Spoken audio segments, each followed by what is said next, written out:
바로 엊그제 트럼프가 또 한국을 겨눴습니다. 주한미군 철수, 방위비 폭탄, 호르무즈 해협 파병까지 늘 하던 협박입니다. 그런데 미국은 이미 알고 있습니다. 이 카드가 더 이상 통하지 않는다는 것을. 달러로 살 수 없는 기술이 있고 협박으로 꺾을 수 없는 자존심이 있습니다. 미국은 그걸 딱 12분 만에 배웠습니다. 하나오션 기술자 42명이 공구함만 들고 필라델피아를 떠나던 날, 1,500억 달러짜리 미국 해군 조선소의 심장이 딱 12분 만에 멈췄습니다. 대체할 나라는 어디에도 없었습니다. 하지만 진짜 충격은 따로 있었습니다. 그 42명의 줄 맨 끝에 43번째로 선 사람이 거제도에서 태어나 30년을 미국인으로 살아온 필라델피아 조선소 수석 엔지니어. 그가 게이트 안으로 걸어 들어가는 순간 미국은 비로소 깨달았습니다.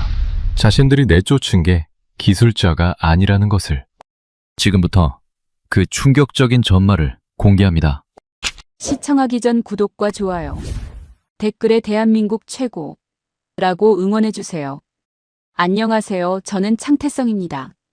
미국 이름으로는 토마스 창. 경상남도 거제도에서 태어났습니다.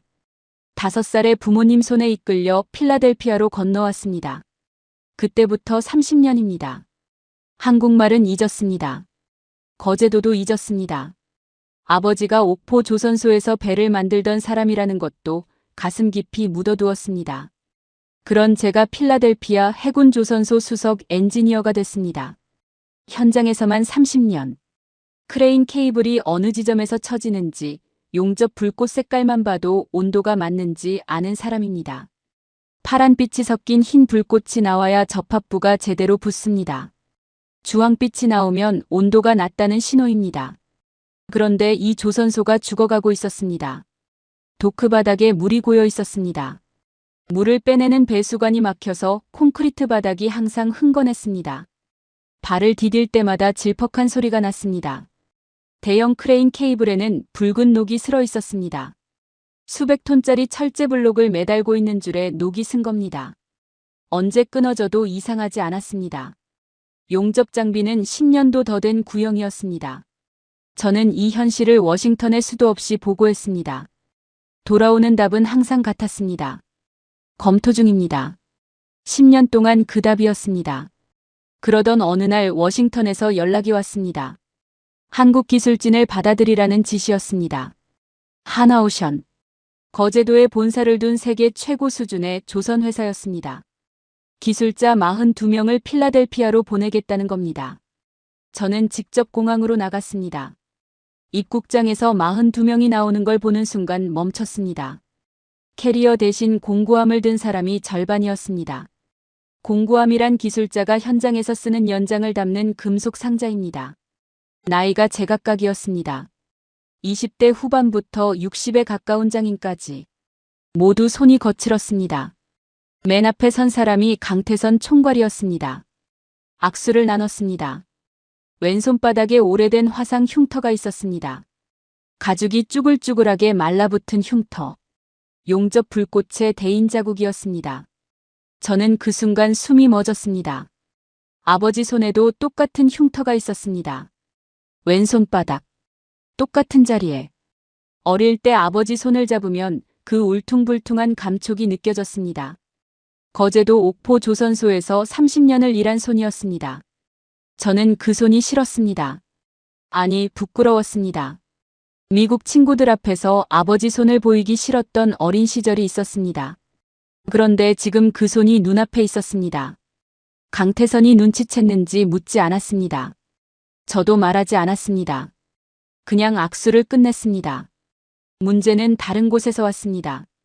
닐 브레넌. 미국 상무부에서 파견된 감시 담당자였습니다. 상무부란 나라 경제와 무역을 관리하는 정부 부처입니다. 아르마니 정장의 가죽 구두. 도크를 걸으면서 기름때 묻을까봐 구두 앞코를 연신 들여다봤습니다. 그가 저에게 다가왔습니다. 창 씨, 한국팀 기술 현황 실시간으로 보고해 주십시오. 저는 고개를 끄덕였습니다. 그날 밤 한국팀 숙소 앞을 지나쳤습니다. 컨테이너형 기숙사였습니다. 곰팡이 냄새가 밖에서도 났습니다. 창문에 불이 켜져 있었습니다. 안에서 소리가 들렸습니다. 내일 작업 준비를 하는 소리였습니다. 도면을 펼치는 소리, 공구함을 점검하는 소리. 항의하는 소리는 없었습니다. 저는 그 창문 앞에 서서 아버지 생각을 했습니다. 아버지도 이런 숙소에서 잤을 겁니다. 거제도 옥포 조선소 초창기 시절에 곰팡이 냄새 나는 데서 자면서 다음날 새벽 현장 나갈 준비를 했을 겁니다. 항해 한마디 없이. 저는 30년 동안 그 삶을 부끄러워했습니다. 그게 부끄러운 게 아니라는 걸. 그날 밤 처음으로 흔들리기 시작했습니다. 기술자의 눈은 숫자보다 먼저 냄새를 맡습니다. 회의실에 들어서는 순간 시가 냄새가 코를 찔렀습니다. 맥콜럼 장관이 피우다 끈 시가 연기가 방 전체에 배어 있었습니다. 용접 연기와는 다른 냄새였습니다. 용접 연기는 뭔가를 만드는 냄새입니다. 시가 연기는 그냥 태우는 냄새입니다. 브레넌이 몽블랑 만년필을 빙글빙글 돌리고 있었습니다. 몽블랑이란 자루 하나에 수십만 원짜리 프랑스 명품 펜입니다. 현장에서 도면에 치수 한번 적어본 적 없는 손이 들고 다니는 물건이었습니다. 한국 측 자리에 두 사람이 앉아 있었습니다. 강태선 총괄과 윤학경 팀장. 윤학경 팀장이 두꺼운 뿔테 안경을 쓰고 128페이지짜리 계약서를 펼쳐들었습니다. 저는 미국 측 기술 자문으로 배석했습니다. 윤학경 팀장이 계약서를 넘기기 시작했습니다. 속도가 빨랐습니다. 128페이지를 마치 이미 외우고 있다는 듯이 훑어 넘겼습니다. 사각사각, 사각사각. 종이 넘기는 소리가 조용한 회의실에서 또렷하게 들렸습니다. 72페이지에서 손가락이 멈췄습니다. 2초였습니다. 저도 봤습니다. 브레넌도 봤습니다. 우리 셋이 동시에 같은 페이지를 인식한 순간이었습니다. 며칠 전 저는 계약서 요약본을 몰래 훑어봤습니다. 그때 눈에 걸렸던 문장이 있었습니다. 이전되는 모든 기술의 지적재산권은 영구적으로 미국 측에 귀속된다. 지적재산권이란 기술의 주인이 누구냐는 겁니다. 한국 기술자들이 30년간 현장에서 몸으로 쌓아온 건조 방식, 용접 자동화 시스템, 블록 조립 방법. 이것들을 한 번 넘기면 두 번 다시 한국 것이 될 수 없다는 뜻입니다. 영구적으로.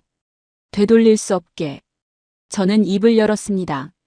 하나오션의 기술은 매뉴얼 몇 장으로 정리될 수 있는 게 아닙니다. 수십 년간 현장에서 몸으로 익힌 겁니다. 종이로 복제할 수 있는 게 아니라는 말입니다. 그 순간 테이블 밑에서 뭔가가 제 정강이를 세게 걷어찼습니다. 브레넌이었습니다. 눈은 정면을 보면서 발로 제 다리를 걷어찬 겁니다.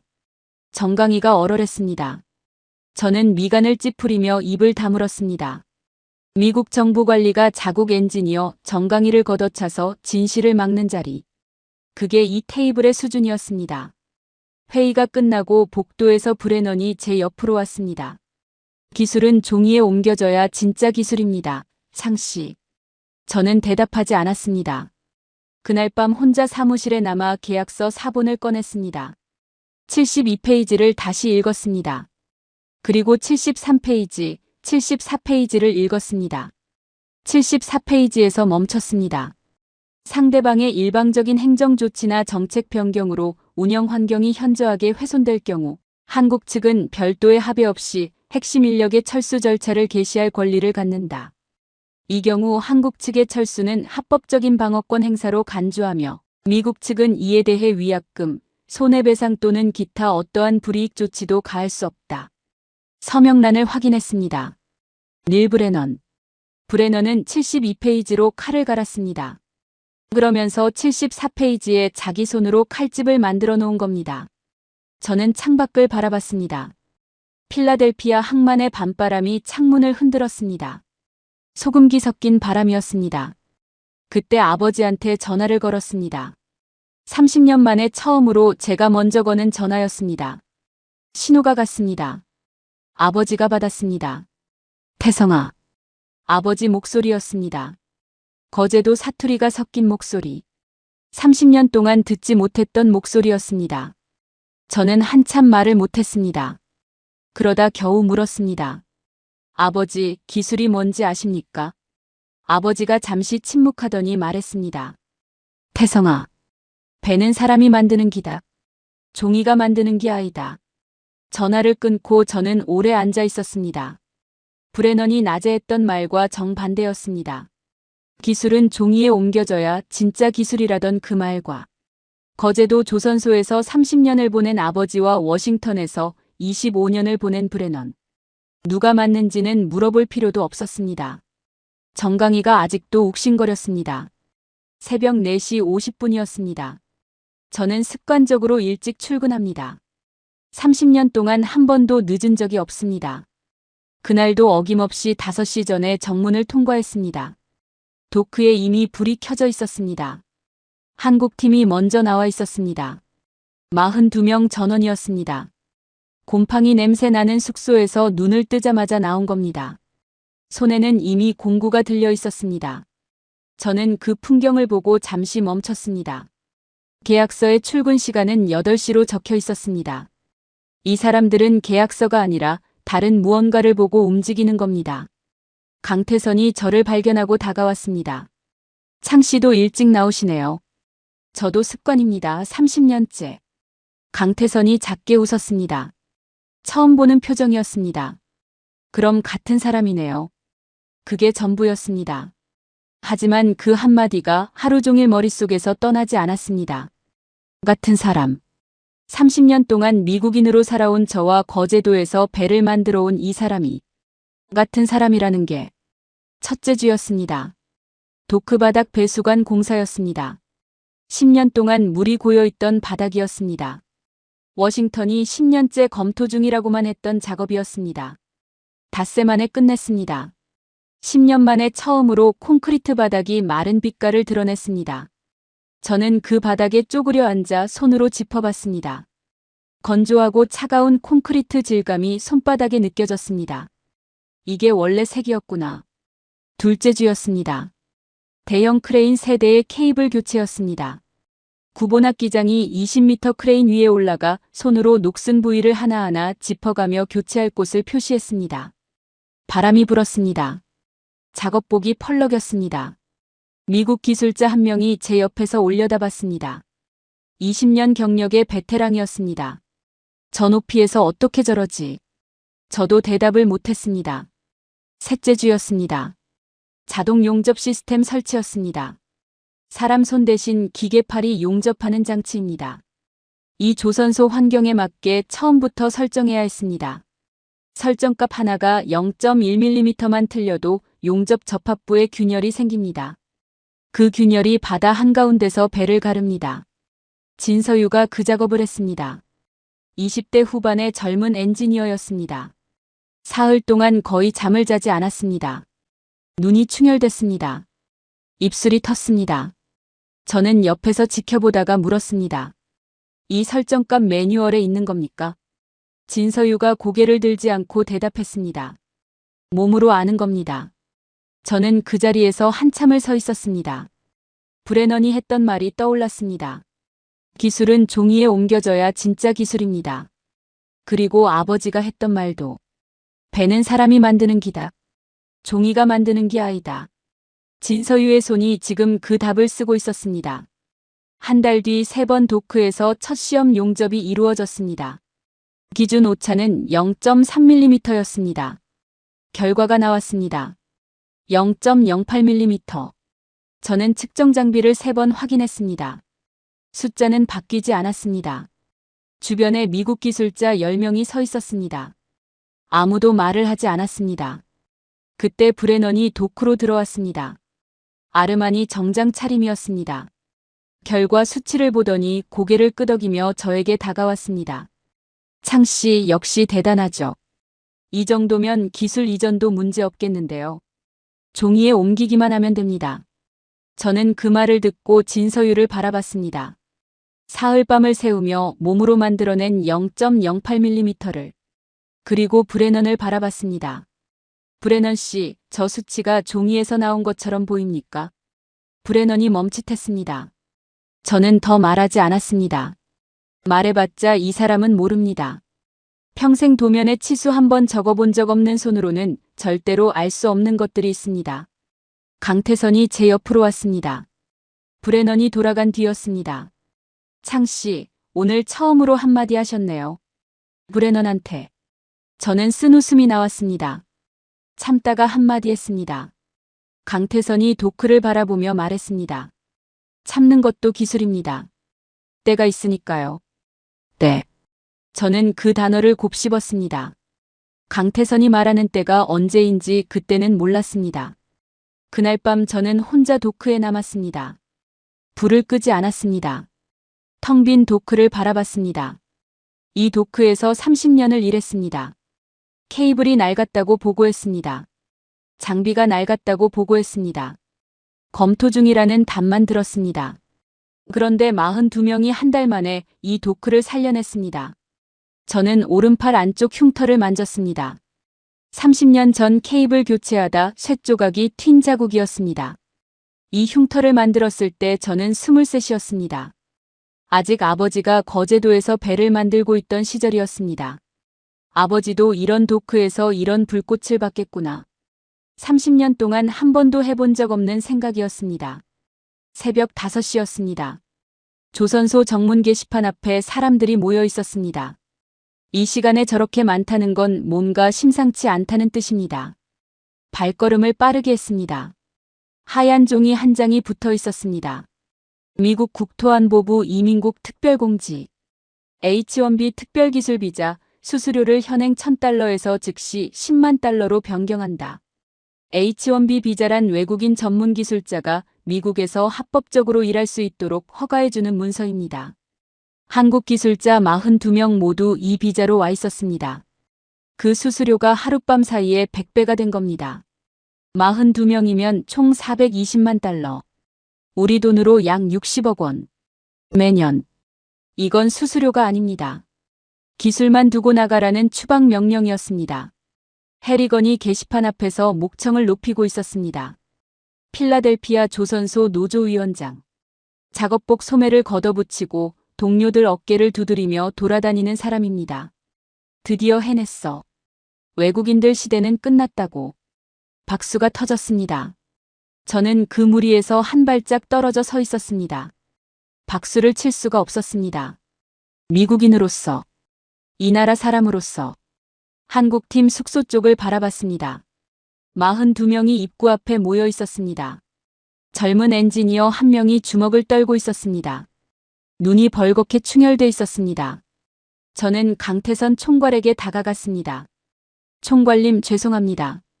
제가 미국인으로서 부끄럽습니다. 강태선이 저를 봤습니다. 표정에 놀람이 없었습니다. 창씨 잘못이 아닙니다. 그리고 팀원들 앞에 섰습니다. 흥분하면 지는 거야. 딱 한마디였습니다. 그리고 숙소 안으로 들어갔습니다. 42명이 아무 말 없이 각자 방으로 흩어졌습니다. 해리건 쪽에서는 아직도 환호 소리가 들렸습니다. 한국팀 숙소 쪽은 조용했습니다. 저는 사무실로 돌아왔습니다. 브레넌에게 보고서를 써야 했습니다. 한참을 빈 화면 앞에 앉아 있었습니다. 그리고 한 줄만 적었습니다.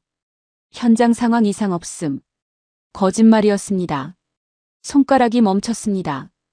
이 한 줄을 쓰는데 30분이 걸렸습니다. 오후에 브레넌이 사무실로 들어왔습니다. 창 씨, 보고서 잘 받았습니다. 그런데 한국팀 반응이 어떻습니까? 혹시 동요하는 분위기입니까? 저는 브레넌을 바라봤습니다. 조용합니다. 브레넌이 고개를 끄덕였습니다. 만족스러운 표정이었습니다. 역시 돈 앞에서는 다 똑같죠. 결국 비용 대납 쪽으로 협상이 될 겁니다. 저는 대답하지 않았습니다. 대답할 수가 없었습니다. 브레넌이 말하는 조용함과 제가 본 조용함이 완전히 다른 것이라는 걸 알고 있었기 때문입니다. 브레넌이 나가고 나서 저는 창밖을 바라봤습니다. 도크에서 한국팀이 여전히 일하고 있었습니다. 비자 폭탄이 터진 날인데도 새벽 5시에 나온 그 사람들이 지금도 용접봉을 잡고 있었습니다. 파란빛 불꽃이 도크 안에서 터졌다 꺼졌다 했습니다. 저는 그 불꽃을 보면서 아버지가 떠올랐습니다. 아버지도 저랬겠구나. 어떤 날이든 새벽에 나가서 저 불꽃 앞에 서 있었겠구나. 제가 필라델피아에서 미국인으로 자라는 동안 거제도에서 저 불꽃을 보고 있었겠구나. 그 삶을 저는 부끄러워했습니다. 자정이 넘었을 때 조선소를 나서다 한국팀 숙소 앞을 지나쳤습니다. 불이 켜져 있었습니다. 창문 너머로 보이는 게 있었습니다. 짐을 싸고 있었습니다. 항의도 시위도 아니었습니다. 조용히 소리 없이 짐을 정리하고 있었습니다. 옷을 개고 가방에 넣었습니다. 공구함을 점검했습니다. 방 열쇠를 탁자 위에 올려놓았습니다. 구본학 기장이 공구함 뚜껑 안쪽을 손수건으로 한번 닦아준 뒤 잠금 장치를 채웠습니다. 그 공구함 뚜껑 안쪽에는 지금까지 만든 배의 번호가 볼펜으로 빽빽하게 적혀 있었습니다. 저는 그 장면을 보면서 숨이 멎었습니다. 아버지도 저런 공구함이 있었습니다. 제가 12살에 미국으로 떠나던 날 새벽, 아버지가 그 공구함을 들고 조선소로 출근하던 모습이 떠올랐습니다. 배웅도 제대로 못 해줬습니다. 저는 그냥 자고 있었습니다. 30년 전 일이었습니다. 42명이 동시에 짐을 싸는데 발소리 하나 나지 않았습니다. 사람은 억울하면 소리치기 마련입니다. 그게 본능입니다. 새벽부터 밤까지 죽어가던 도크를 살려놓았더니 추방 명령이 돌아오면 울든지 욕이라도 한마디 하는 게 정상입니다. 하지만 42명은 그 어떤 것도 하지 않았습니다. 감정을 드러내는 대신 가방을 쌌습니다. 항의하는 대신 공구함을 챙겼습니다. 저는 오래 그 자리에 서 있었습니다. 찬바람이 얼굴을 때렸습니다. 그리고 처음으로 생각했습니다. 나는 지금 어느 편인가? 미국인으로 태어났습니다. 이 나라에서 30년을 살았습니다. 하지만 지금 저 창문 너머에서 짐을 싸는 사람들을 보면서 가슴이 저쪽으로 기울고 있었습니다. 처음 느끼는 감각이었습니다. 사무실로 돌아왔습니다. 서랍을 열었습니다. 빈 종이를 꺼냈습니다. 펜을 들었습니다. 하지만 쓰지 못했습니다. 아직은 아니었습니다. 아직 제가 확인해야 할 것이 하나 있었습니다. 강태선 총괄이 말했던 그 말. 때가 있으니까요. 그때가 언제인지 제 눈으로 봐야 했습니다. 빈 종이를 다시 서랍에 넣었습니다. 창밖에서 빗방울이 한 방울 떨어졌습니다. 오른팔 안쪽 흉터가 욱신거리기 시작했습니다. 비가 밤새 내렸습니다. 아침에 조선소에 도착했더니 도크 바닥이 젖어 있었습니다. 그런데 물이 고이지 않았습니다. 한국팀이 첫째 주에 뚫어놓은 배수관이 빗물을 깨끗하게 빼내고 있었습니다. 비가 와도 바닥이 마른다는 게 이렇게 낯선 곳이었습니다. 브레넌이 현장에 나타난 건 그날 오전이었습니다. 아르마니 정장 차림이었습니다. 어젯밤 비가 내렸는데도 구두는 반짝반짝 닦여 있었습니다. 도크를 가로질러 오는데 물웅덩이를 피해 발끝을 들며 걸었습니다. 구본학 기장이 제 옆에서 그 모습을 보다가 낮게 중얼거렸습니다. 저런 사람이 배를 만든다고. 아무도 웃지 않았습니다. 브레넌이 강태선 총괄에게 다가갔습니다. 강태선은 용접 마스크를 손에 들고 3번 도크 앞에 서 있었습니다. 강 총괄님, 어제 상황이 좀 과격했던 건 인정합니다. 해결책은 간단합니다. 하나오션 측에서 비자 비용을 일괄 대납하시면 됩니다. 미 상무부에서 행정 절차도 간소화해드리겠습니다. 비자 수수료를 100배 올려놓고 그 돈을 회사가 대신 내주면 된다는 겁니다. 강도가 지갑을 빼앗은 뒤 나눠서 갚으면 된다는 것과 다를 게 없었습니다. 강태선이 브레넌을 봤습니다. 그리고 용접 마스크를 내렸습니다. 작업으로 돌아갔습니다. 브레넌이 말했습니다. 강태선은 이미 용접봉을 잡고 있었습니다. 파란빛 불꽃이 터졌습니다. 브레넌의 목소리가 그 불꽃 소리에 묻혔습니다. 저는 속으로 시간을 세고 있었습니다. 27초였습니다. 미 합중국 상무부 특별고문이 받은 시간이 27초. 그것도 대답 없이 불꽃 소리에 묻힌 27초였습니다. 브레넌이 한참을 서 있다가 돌아갔습니다. 뒷모습을 보니 구두 뒷굽에 흙이 묻어 있었습니다. 피하려 해도 피할 수 없는 것들이 있습니다. 현장이란 그런 곳입니다. 브레넌이 사라지고 나서 저는 강태선 옆으로 갔습니다. 강태선이 용접 마스크를 올렸습니다. 저도 같이 가겠습니다. 강태선이 저를 바라봤습니다. 한동안 아무 말도 하지 않았습니다. 저를 위아래로 보는 것도 아니었습니다. 그냥 눈을 보고 있었습니다. 후회 안 합니까? 저는 망설이지 않았습니다. 30년 동안 후회하며 살았습니다. 오늘부터 안 하려고요. 강태선이 다시 마스크를 내렸습니다. 그리고 아무 말도 하지 않았습니다. 저는 사무실로 올라갔습니다. 서랍을 열었습니다. 빈 종이를 꺼냈습니다. 이번에는 펜이 움직였습니다. 사직서였습니다. 손이 떨리지 않았습니다. 30년 동안 미국 공무원으로 일한 사람이 사직서를 쓰는데 손이 떨리지 않는다는 게 스스로도 놀라웠습니다. 어쩌면 오래전부터 알고 있었던 것인지도 모릅니다. 브레넌이 제 정강이를 걷어찼던 날부터, 아버지가 베는 사람이 만드는 기다라고 했던 밤부터, 강태선의 왼손 흉터를 처음 봤던 날부터 다 쓰고 나서 창밖을 바라봤습니다. 도크에서 한국팀이 일하고 있었습니다. 용접 불꽃이 파란빛으로 터졌습니다. 저는 그 불꽃을 보면서 공구함을 꺼냈습니다. 30년 동안 이 조선소에서 쓰던 공구함이었습니다. 뚜껑을 열었습니다. 안쪽이 비어 있었습니다. 구본학기장의 공구함처럼 호선 번호가 빽빽하게 적힌 게 아니었습니다. 30년을 일했는데 남긴 게 없었습니다. 아니, 남길 줄 몰랐던 겁니다. 볼펜을 꺼냈습니다. 공구함 뚜껑 안쪽 맨 윗줄에 딱 하나를 적었습니다. 창태성. 제 이름이었습니다. 한국 이름으로. 30년 만에 처음으로 쓰는 이름이었습니다. 자정이 넘었을 때 한국팀 숙소 앞을 지나갔습니다. 창문에서 아무 소리도 나지 않았습니다. 불은 켜져 있는데 소리가 없었습니다. 가방들이 침대 위에 올려져 있었습니다. 이미 다 쌓인 상태였습니다. 공구함이 문 옆에 줄지어 세워져 있었습니다. 방 열쇠가 탁자 위에 가지런히 놓여 있었습니다. 모든 준비가 끝나 있었습니다. 저는 숙소로 돌아와 제 가방을 꺼냈습니다. 짐을 쌌습니다. 처음에는 손이 어색했습니다. 하지만 금방 익숙해졌습니다. 옷을 개고 가방에 넣었습니다. 공구함을 점검했습니다. 마지막으로 공구함 뚜껑을 한 번 더 봤습니다. 창태성. 딱 하나뿐인 이름. 강태선의 공구함에는 20년치 번호가 빽빽했습니다. 제 것에는 이름 하나뿐이었습니다. 하지만 괜찮았습니다. 지금부터 채우면 됩니다. 창밖에서 빗소리가 들렸습니다. 오른팔 안쪽 흉터가 욱신거렸습니다. 비 오기 전에 어김없이 그랬습니다. 아버지 흉터도 비 오는 날이면 욱신거렸는지 갑자기 궁금해졌습니다. 한 번도 물어본 적이 없었습니다. 내일 전화해야겠다고 생각했습니다. 그리고 잠이 들었습니다. 오랜만에 깊이 잤습니다. 30년 만에 처음으로 제자리를 찾은 사람처럼. 이틀 뒤 아침이었습니다. 강태선 총괄과 윤학경 팀장이 보이지 않았습니다. 한국팀 막내 엔지니어에게 물었더니 짧게 대답했습니다.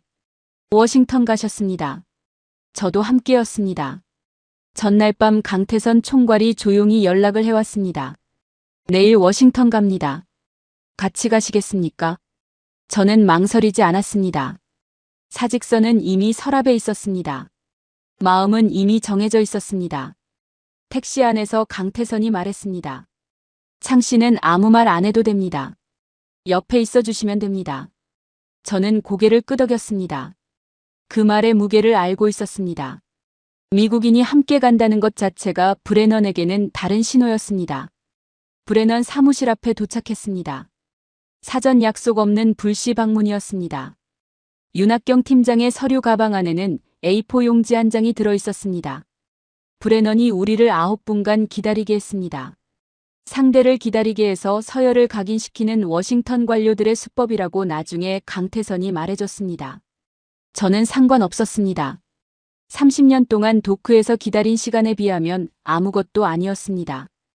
용접 접합부가 식을 때까지 기다리는 시간.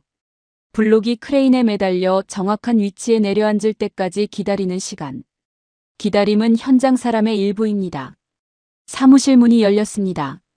브레넌이 에스프레소 2잔을 내려놓으며 말했습니다. 환영합니다.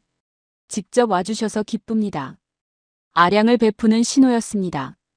커피를 대접하며 심리적 우위를 점하려는 수법이었습니다. 저는 커피에 눈길도 주지 않았습니다. 강태선도 윤학경도 마찬가지였습니다. 브레넌의 표정이 미세하게 흔들렸습니다. 윤학경 팀장이 서류 가방을 열었습니다. A4 용지 한 장을 꺼내 책상 정중앙에 올려놓았습니다. 비뚤어지지도 않았고 던지듯 놓지도 않았습니다. 외과 의사가 수술대에 메스를 올려놓듯 브레넌의 시선이 가장 먼저 닿는 위치에 정확히 놓았습니다. 운영 환경 훼손에 따른 철수 예고 통보서. 브레넌의 눈이 제목에서 멈췄습니다. 윤학경 팀장이 입을 열었습니다. 목소리는 칼날처럼 차갑고 감정이 없었습니다. 브레넌 고문님, 저희는 오늘 조율하러 온 것이 아닙니다. 통보사항은 3가지입니다. 첫째, 비자 수수료 즉각 원상복구. 둘째, 기술권리 침해 조항 전면 폐기. 셋째, 미 상무부 공식 서면 답변. 기한은 48시간입니다.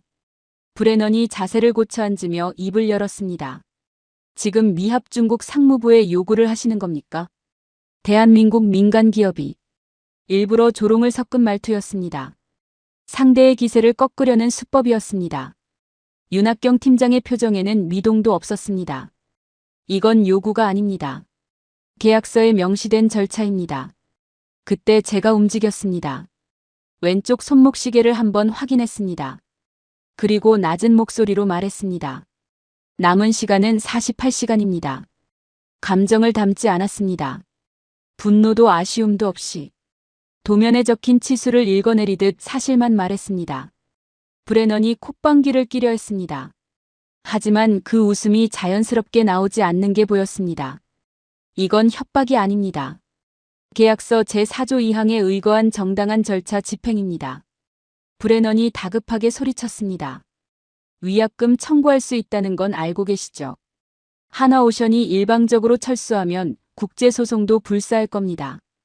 윤학경 팀장이 서류 가방을 닫고 자리에서 일어섰습니다. 서면 답변 기한은 48시간 후입니다. 그때까지 답변을 받지 못할 경우 계약 조항에 따라 자동으로 절차를 개시합니다. 이후 추가적인 구두 협상은 일절받지 않겠습니다. 저도 일어섰습니다. 강태선도 동시에. 브레넌이 다급하게 소리쳤습니다. 잠시만요. 검토할 시간이 필요합니다. 저는 뒤돌아보지 않았습니다. 복도로 나섰습니다. 우리 3사람의 구두 소리만 울렸습니다. 사무실 안에서는 에스프레소 2잔이 식어가고 있었을 겁니다. 우리가 한 모금도 입에 대지 않은 채 건물을 나서며 강태선이 낮은 목소리로 말했습니다. 수고하셨습니다, 창씨. 저는 말없이 고개를 끄덕였습니다. 워싱턴의 하늘은 맑았습니다. 하지만 바람이 차가웠습니다. 48시간 시계는 이미 째깍거리고 있었습니다. 그리고 그 시계를 멈출 수 있는 사람은 이제 우리뿐이었습니다. 48시간이 지났습니다. 워싱턴에서 서면 답변은 오지 않았습니다. 저는 새벽부터 공항에 나와 있었습니다. 42명이 출발 게이트 앞에 한 줄로 서 있었습니다. 공구함이 실린 트럭 4대는 화물 터미널에서 적재를 마친 상태였습니다. 기술 매뉴얼도 공정 데이터도 시스템 접근 권한도 아무것도 남기지 않았습니다. 들고 나온 건 공구함뿐이었습니다. 저는 줄 맨 끝에 섰습니다. 43번째였습니다. 강태선이 화상회의 노트북을 열었습니다. 화상회의란 카메라와 화면을 통해 멀리 있는 사람과 얼굴을 보며 대화하는 방식입니다. 화면이 켜지는데 5초가 걸렸습니다. 그 5초가 5분처럼 느껴졌습니다. 브레넌의 얼굴이 나타났습니다. 이틀 전 사무실에서 봤던 여유는 온데간데 없었습니다. 넥타이가 비뚤어져 있었고 눈 밑에 그늘이 졌습니다. 밤을 샌 게 분명했습니다. 그 눈이 화면 배경에서 멈췄습니다. 공항 출발 안내판이었습니다. 브레넌 얼굴에서 핏기가 빠지는 게 화면으로도 보였습니다. 윤학경 팀장이 먼저 입을 열었습니다. 브레넌 고문님, 48시간이 경과했습니다. 서면 답변을 수신하지 못했음을 확인합니다. 브레넌이 다급하게 말했습니다. 잠깐요. 대출 프로그램 이메일을 보냈습니다.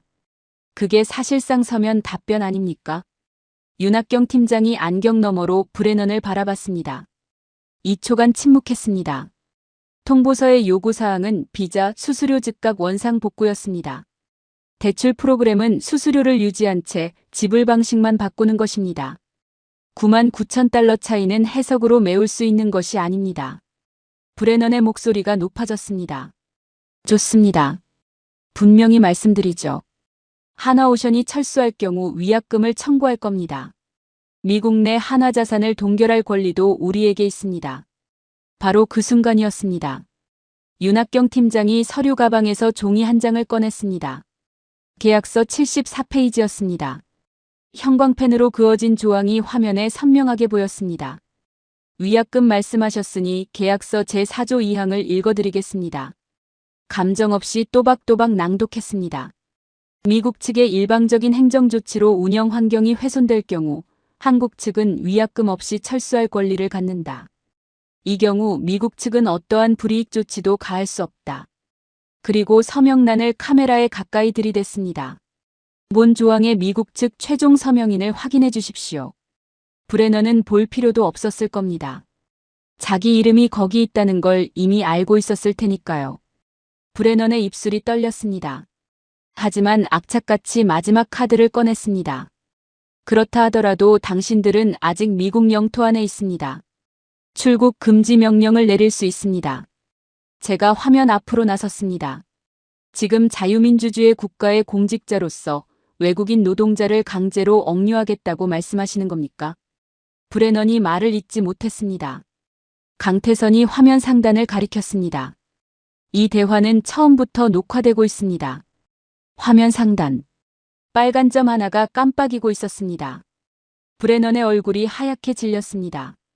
윤학경 팀장이 마지막 통보를 했습니다. 운영 환경 훼손 조항에 의거하여 당사는 지금 이 시간부로 모든 기술 지원과 인력 주둔을 무기한 중단합니다. 화면이 꺼졌습니다. 30초도 지나지 않아 전화가 왔습니다. 조선소에 남아있던 미국 기술자였습니다. 메인 시스템이 잠겼습니다. 하나오션 서버에 연결된 모든 프로그램이 셧다운됐습니다. 건조 공정 관리, 자재 물류, 품질 검사 데이터베이스 전부요. 아무것도 할 수가 없습니다. 저는 시계를 봤습니다. 화면이 꺼진 시각부터 지금까지 정확히 12분이었습니다. 1,500억 달러짜리 프로젝트의 심장이 멈추는 데 걸린 시간. 12분. 탑승 방송이 흘러나왔습니다. 42명이 차례로 게이트 안으로 걸어 들어갔습니다. 뒤를 돌아보는 사람이 단 한 명도 없었습니다. 저는 줄 맨 끝에서 걸었습니다. 게이트를 통과하는 순간 강태선이 처음으로 뒤를 돌아봤습니다. 42명 중 유일하게 저를 봤습니다. 아무 말도 하지 않았습니다. 고개를 한번 끄덕였습니다. 저도 고개를 끄덕였습니다. 비행기 창밖으로 필라델피아가 작아졌습니다. 멈춰선 크레인 세대가 하늘을 향해 팔을 뻗은 채 보였습니다. 저 크레인 아래서 30년을 일했습니다. 마지막으로 보는 풍경이었습니다. 그런데 이상하게 슬프지 않았습니다. 비행기가 구름 속으로 들어가는 순간 저는 처음으로 한국말을 중얼거렸습니다. 30년 만에 처음으로 아버지한테서 배운 말이었습니다.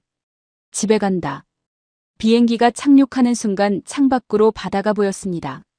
남해였습니다. 짙은 청록빛이었습니다. 필라델피아 항만의 회색 바다와는 달랐습니다. 살아있는 색깔이었습니다. 14시간을 날아왔습니다. 한숨도 자지 못했습니다. 눈을 감으면 아버지 얼굴이 보였습니다. 거제도 옥포 조선소에서 30년을 일한 아버지. 왼손바닥에 화상 흉터가 있는 아버지. 제가 12살에 미국으로 떠나던 날 새벽 공구함을 들고 조선소로 출근하던 아버지. 그 아버지를 저는 30년 동안 부끄러워했습니다. 공항을 나서는 순간 바람이 얼굴을 때렸습니다. 짠 냄새였습니다. 그런데 필라델피아와 달랐습니다. 용접 연기 냄새가 섞여 있었습니다. 공항에서 조선소가 이렇게 가까운 겁니다. 택시를 탔습니다. 10분도 채 지나지 않아 창밖으로 보이기 시작했습니다. 처음에는 크레인 꼭대기만 보였습니다. 그러다 크레인 전체가 보였습니다. 그러다 조선소 전체가 펼쳐졌습니다. 저는 말을 잃었습니다. 수백 대였습니다. 크레인이 수백 대 동시에 움직이고 있었습니다. 하늘이 크레인으로 가득했습니다. 용접 불꽃이 사방에서 터졌습니다. 파란빛이 섞인 흰 불꽃들이 새벽 어둠 속에서 번쩍였습니다. 온도가 맞다는 신호였습니다. 유리창이 미세하게 진동했습니다. 저는 손으로 창문을 짚었습니다. 살아있는 조선소의 진동이 손바닥으로 전해졌습니다. 필라델피아에서는 이 진동이 없었습니다. 처음 그 도크를 밟았을 때 뭔가 이상하다고 느꼈는데 그게 이것이었습니다. 살아있는 조선소에는 진동이 있습니다. 조선소 정문 앞에 강태선이 기다리고 있었습니다. 작업복 차림이었습니다. 왼손에 공구함을 들고 있었습니다. 그 낡은 공구함. 뚜껑 안쪽에 호선 번호가 빽빽하게 적힌 그것이었습니다. 강태선이 말했습니다. 오셨습니까? 저는 고개를 끄덕였습니다. 강태선이 걸어 들어갔습니다. 저는 따라 걸었습니다. 정문을 통과하는 순간 발 아래 진동이 느껴졌습니다. 크레인이 움직이는 진동, 용접 불꽃이 타는 소리, 쇠 자르는 소리. 그 진동이 발바닥을 통해 온몸으로 올라왔습니다. 강태선의 휴대전화가 울렸습니다. 화면을 보더니 말없이 저에게 건넸습니다. 뉴스였습니다. 트럼프 대통령이 말어라고 별장에서 기자회견을 열었습니다. 한화는 매우 훌륭한 회사입니다. 필라델피아 해군 조선소에 50억 달러를 투자하기로 했습니다. 미 해군 황금함대를 한화와 함께 만들겠습니다. 주한미군 철수를 협박하고 방위비 폭탄을 던지던 바로 그 입이었습니다. 비자 수수료 100배 인상으로 한국 기술자들을 내쫓으려 했던 나라가 이제는 그 기술 없이 군함 한 척도 못 만든다고 세계 앞에서 고백하고 있었습니다. 그리고 마지막 뉴스가 이어졌습니다. 미합중국, 대한민국의 핵추진 잠수함 4척 건조 공식 승인. 핵추진 잠수함이란 핵에너지로 움직이는 잠수함입니다. 미국, 러시아, 영국, 프랑스, 중국만 보유한 최고 수준의 군사기술이었습니다. 그 건조 허가를 미국이 한국에 공식으로 내준 겁니다. 사과가 아니었습니다. 항복이었습니다. 저는 강태선에게 휴대전화를 돌려줬습니다. 강태선이 물었습니다. 어떻습니까, 창씨? 저는 잠시 생각했습니다. 그리고 말했습니다. 아버지한테 전화해야겠습니다. 강태선이 고개를 끄덕였습니다. 전화를 걸었습니다. 신호가 갔습니다. 아버지가 받았습니다. 태성아. 거제도 사투리가 섞인 목소리였습니다. 저는 한참 말을 못했습니다. 목구멍이 막혔습니다. 그러다 겨우 말했습니다. 아버지, 저 지금 거제도에 있습니다. 전화기 너머에서 아무 소리도 들리지 않았습니다. 한참이었습니다. 그러다 아버지가 말했습니다. 알고 있었다. 네가 올 줄. 눈물이 났습니다. 소리는 내지 않았습니다. 30년 동안 한 번도 울어본 적 없는 사람입니다. 용접 불꽃 앞에서도 눈 하나 깜빡이지 않는 사람입니다. 하지만 눈물이 났습니다. 전화를 끊고 공구함을 꺼냈습니다. 뚜껑을 열었습니다. 빈 공간이었습니다. 필라델피아를 떠나기 전날 밤 제 이름만 하나 적어놓은 그 공간이었습니다. 볼펜을 꺼냈습니다. 그리고 두 번째 번호를 적었습니다. 캐나다 잠수함 프로젝트 번호였습니다. 세 번째는 핵추진 잠수함 번호였습니다. 빈칸이 채워지기 시작했습니다. 강태선이 옆에 서서 그 모습을 바라봤습니다. 말이 없었습니다. 그냥 옆에 있었습니다. 도크 위로 거제도의 새벽이 밝아오고 있었습니다. 용접 불꽃이 파란빛으로 터졌습니다. 크레인이 움직였습니다. 발바닥을 통해 온몸으로 올라오는 진동이었습니다. 아버지가 30년 동안 느꼈던 그 진동이었습니다. 저는 오른팔 안쪽 흉터를 내려다봤습니다. 30년 전 케이블 교체하다 쇳조각이 튄 자국이었습니다. 비 오기 전에 욱신거립니다. 이걸 지우고 싶었던 적은 단 한 번도 없었습니다. 미국은 달러로 모든 걸 살 수 있다고 믿었습니다. 틀렸습니다. 새벽 5시에 출근해서 2,000도짜리 불꽃 앞에 서는 사람들이 쌓아 올린 것들은 달러로 살 수 없었습니다. 공구함 뚜껑 안쪽에 볼펜으로 새겨진 30년은 협박으로 빼앗을 수 없었습니다. 그걸 증명한 건 화려한 외교관도 정치인도 아니었습니다. 공구함 하나 들고 조용히 떠난 42명이었습니다. 그리고 그 42명을 따라 43번째로 이 땅을 밟은 한 사람이었습니다. 30년 만에 돌아온 집이었습니다. 여러분, 지금까지 창태성이라는 한 사람의 이야기를 함께 하셨습니다. 거제도에서 태어나 5살에 미국으로 건너가 30년 동안 미국인으로 살았던 사람. 한국말도 잊고 아버지의 삶도 잊고 자신이 누구인지도 잊었던 사람이었습니다. 그런 그가 42명의 하나오션 기술자들을 만나면서 30년 동안 묻어두었던 무언가를 되찾았습니다. 어떠셨습니까? 미국이 하나오션 기술자 42명에게 던진 것들을 다시 한번 정리해 드리겠습니다. 비자 수수료 100배 인상, 핵심 기술 영구 약탈 조항, 기술만 두고 나가라는 노골적인 추방 명령, 위약금 협박, 출국 금지 협박까지. 하지만 42명은 울지 않았습니다. 항의하지 않았습니다. 피켓을 들지도 상무부 앞에서 시위를 하지도 억울하다고 소리치지도 않았습니다. 그들은 그저 조용히 공구함을 챙겨 떠났습니다. 그 결과가 어떻게 됐습니까? 필라델피아 해군 조선소 가동률 0%, 공식 폐쇄, 미 상무부 장관 즉시 해임, 특별고문 해고, 그리고 미국이 제 손으로 걷어찬 그 42명은 거제도로 돌아와 캐나다 60조 원짜리 잠수함 프로젝트에 착수했고, 미국은 핵추진 잠수함 건조 허가라는 전례 없는 선물을 바치며 고개를 숙였습니다. 바로 엊그제 트럼프가 또 소리쳤습니다. 한국은 도움이 안 됩니다. 주한미군 얘기를 꺼냈습니다. 호르무즈 파병도 요구했습니다. 늘 하던 협박입니다. 하지만 그 입으로 동시에 말했습니다. 한화는 매우 훌륭한 회사입니다. 황금 함대를 함께 만들겠습니다. 협박과 구애를 동시에 하는 나라. 이게 미국이 대한민국을 대하는 현실입니다. 왜 이런 일이 가능했을까요? 새벽 5시에 출근해서 2000도짜리 불꽃 앞에 서는 사람들이 있기 때문입니다. 공구함 뚜껑 안쪽에 볼펜으로 30년을 새겨온 사람들이 있기 때문입니다. 감정을 드러내는 대신 가방을 싸고 항의하는 대신 공구함을 챙기는 사람들이 있기 때문입니다. 달러로 살 수 없는 것이 있습니다. 그걸 증명한 건 화려한 외교관도 정치인도 아니었습니다. 공구함 하나 들고 조용히 떠난 42명이었습니다. 그리고 그 줄 맨 끝에 43번째로 선 한 사람이었습니다. 30년 만에 처음으로 집에 돌아간 그 사람이었습니다.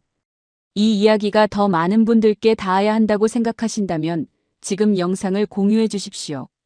여러분의 공유가 대한민국 기술자들의 자존심을 세상에 알리는 일이 됩니다. 가슴이 뜨거워지셨다면 댓글에 대한민국 최고 5글자만 남겨주십시오. 끝까지 시청해 주셔서 감사합니다.